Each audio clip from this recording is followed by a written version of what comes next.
বাংলার প্রতি লাগাতার কেন্দ্রীয় বঞ্চনা, 100 দিনের কাজ, আবাস যোজনা, রাস্তা ও একাধিক জনকল্যাণমূলক প্রকল্পের টাকা অন্যায়ভাবে বন্ধ করে দেওয়ার প্রতিবাদে এবং বহিরাগত অত্যাচারীদের বিসর্জনের অঙ্গীকার নিতে আগামী 10ই মার্চ ব্রিগেডের ঐতিহাসিক জনগর্জন সভাকে সামনে রেখে জঙ্গিপুর টাউন তৃণমূল কংগ্রেসের উদ্যোগে প্রস্তুতি সভা।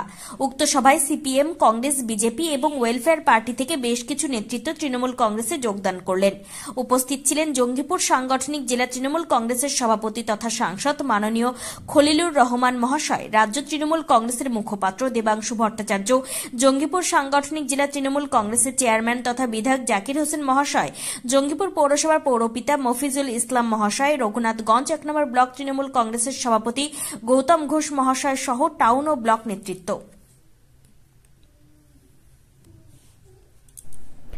জঙ্গিপুর থেকে তরিকুল শেখের রিপোর্ট, জঙ্গিপুর টিভি। এখন একটা সিনিয়র লিডারের বিষয়, এটা আমাদের জানা নেই, আমরা এসে মন্তব্য করতে।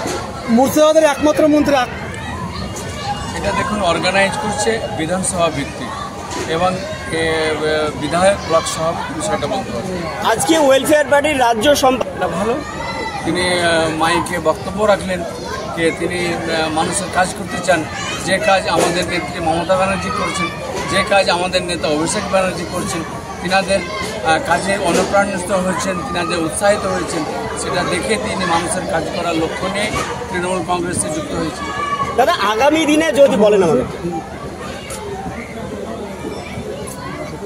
দেখুন 2019-এ যেভাবে মানুষ কাছে পেয়েছিলেন, আমি 2019 থেকে 2024 5টা বছর আমি জঙ্গিপুর লোকসভার পাশে থেকেছি।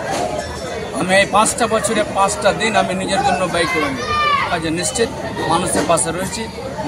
যদি দল আমাকে প্রার্থী করে নিশ্চিত মানুষ ভোট দেবে। অভিযোগ জঙ্গিপুরে মানে পৌরসভায় বহু স্কিমের টাকা, বহু টাকা আসছে আর কি। আমরা একটা আইসিইউ অ্যাম্বুলেন্স আমরা জঙ্গিপুর পৌরসভাকে দিয়েছি, সেটা আনুমানিক 32 লক্ষ টাকা দাম, যেটা অন্য কোনো জায়গায় নেই, কিন্তু জঙ্গিপুর পৌরসভার জন্য আসছে। ছিল আজকে আমাদের মাননীয় মুখ্যমন্ত্রী মমতা বন্দ্যোপাধ্যায় যে 10 তারিখে যে ব্রিগেড সমাবেশ করেছে গণগর্জন, তারই উদ্দেশ্যে আমরা 4 তারিখে জঙ্গিপুর বিধানসভায় আমরা একটা কর্মসূচি নিলাম। সেই কর্মসূচিতে আমরা যে জনসভা করেছি, সেই জনসভায় প্রচুর লোক হয়েছে, প্রায় 18-20 লোক হয়েছে আমাদের এই এই প্রোগ্রামে। আমাদের লোকসভার সাংসদ খলিলুর রহমান ছিলেন, আমাদের বিধায়ক জাকির হোসেন সাহেব ছিলেন, রাজ্য থেকে দেবাংশু ভট্টাচার্য ছিলেন, আমাদের এখানে সব কাউন্সিলর ছিলেন, টাউন সভাপতি, বুথ সভাপতি, ওয়ার্ড সভাপতি, সব মিলে আজকে প্রোগ্রামটা খুব ভালো হয়েছে। এটাই বলুন। আজকের এই প্রস্তুতি সভায় প্রাক্তন চেয়ারম্যানকে পচা আলু বলে মন্তব্য করেছেন, তাহলে কি আপনি কি দুর্নীতির আশ পেয়েছেন পৌরসভায়? আমি আমাদের যে প্রাক্তন যে চেয়ারম্যান ছিলেন উনি এত দুর্নীতি করেছেন সেটা জঙ্গিপুরবাসী সবাই জানে। আজকে দুর্নীতি করেছে বলে ওনাকে দলের টিকিট দেয়নি, দল থেকে তাড়িয়ে দিয়েছে, এরকম অবস্থা।